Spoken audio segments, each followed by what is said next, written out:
perhaps that's what did it. All right, this is all happening just moments ahead of the release of the company's third quarter earnings. The company is trading slightly lower. You can see there off about 87 cents, 131 a share.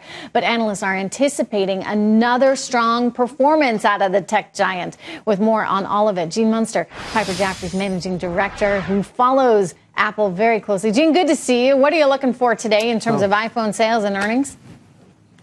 Well, you said it right on. It really comes down to the iPhone unit number, and the magical number is 49 million. And what that would imply is a fractional acceleration in the year-over-year growth of the iPhone versus last quarter. It's all a lot there, but that 49 million really speaks to them gaining share at the high end, which would really send a message to investors that there's some sustainability to this going into the next cycle. Okay, so you're looking for what, $1.85, I hear, a little ahead of the consensus? Yeah, $1.85. Consensus is $1.82. $50 billion in revenue is kind of the bogeys for the reported June quarter. But obviously really important, too, is what they say about the September quarter. And they give kind of a range on the revenue guidance.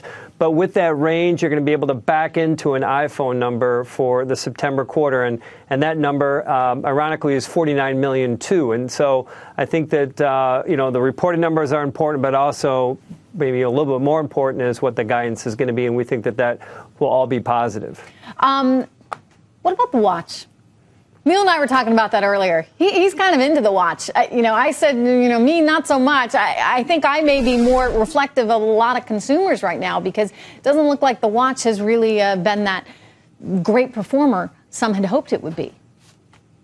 Yeah, I think there were some expectations that this was going to have a liftoff similar to the iPad, and that's just not realistic when you come out with a new category of wearables, which is just a whole new paradigm for developers. And so to answer your question, is the watch is taking time. I think for some investors, it's been a disappointment. I think from our approach, we've always thought that it's going to take a couple years, and the real inflection year is 2017.